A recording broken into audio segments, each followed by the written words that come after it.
Good morning to all of you. Today we will discuss depository system. In continuation of transfer of shares, today we are going to discuss a depository system. So it is a system whereby the transfer and settlement of scripts take place not through the traditional method of transfer deeds and physical delivery of scripts, but through the modern system of affecting transfer of ownership of securities by means of book entry on a ledger or the depository without the physical movement of scripts. This new system thus eliminates paperwork, facilitates automatic and transparent trading in scripts, shortens the settlement period, and ultimately contributes to the liquidity of investment in securities. So this system is also known as scriptless trading system. According to Section 5604 of the Company Act 2013, provides for the transfer of share under the depository system.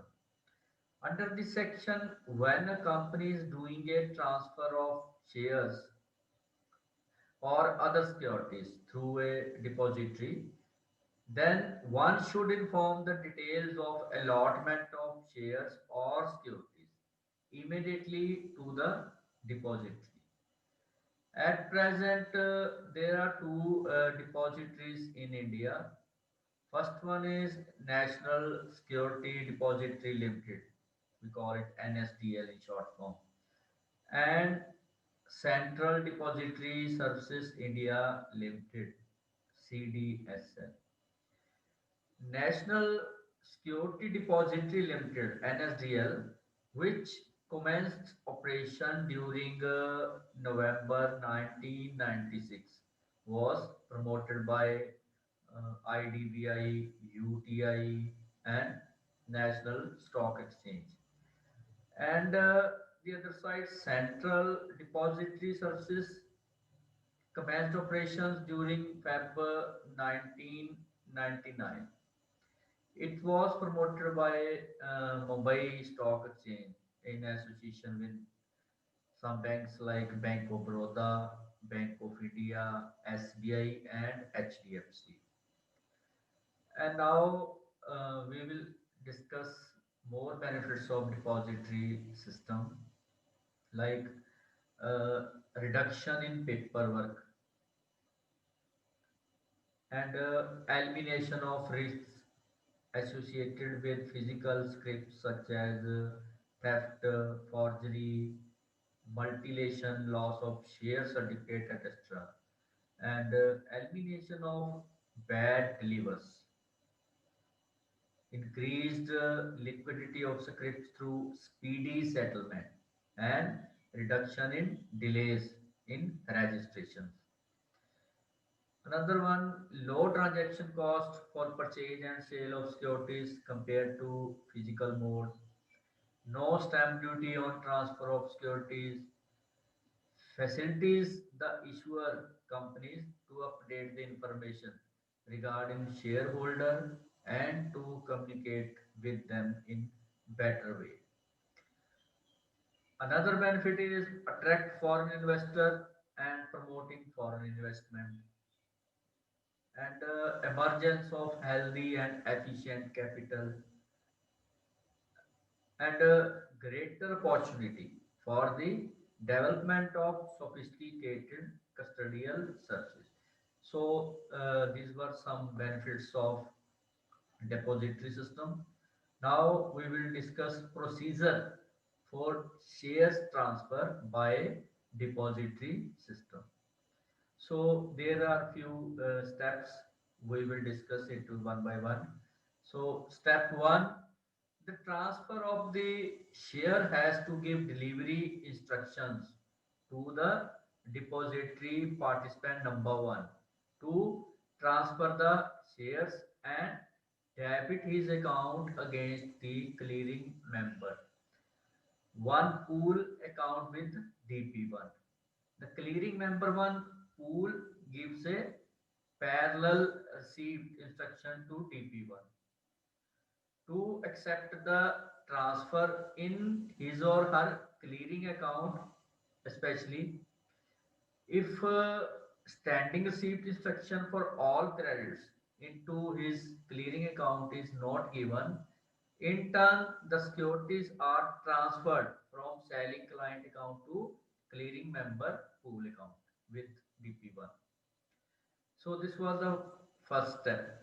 So next step, delivery instruction is given to clearing corporation by the clearing member one to debit his clearing member one pool account and credit his clearing member one delivery account. The transfer takes place on the execution date, which is mentioned in the instruction. Delivery, which is supposed to be given to CC instruction, will be as per final net delivery obligation. And next step, third step is till settlement day. Securities which are to be transferred lay in the clearing member one delivery account. Transfer of securities lying in clearing member one delivery account automatically transferred to the clearing corporation or clearing house at the time of payment. There is no requirement of debit instruction for this transfer. This is no set deadline time for pay in of securities to the clearing corporation or clearing house as it varies from one exchange to another. Step 4, now automatic transfer of securities from clearing corporation or clearing house to clearing member 2 pool account with depository participant to DP2 at the time of payout takes place and no instruction is required because of the automatic transfer. And next step, step 5, securities are transferred from clearing member to receipt account to clearing member to pool account. Receipt account of clearing member is nothing more than a transit account used to maintaining the audit trail. And next step, clearing member 2 gives a delivery instruction to DP2 to debit his clearing member to pool account and credit buying client account with DP2.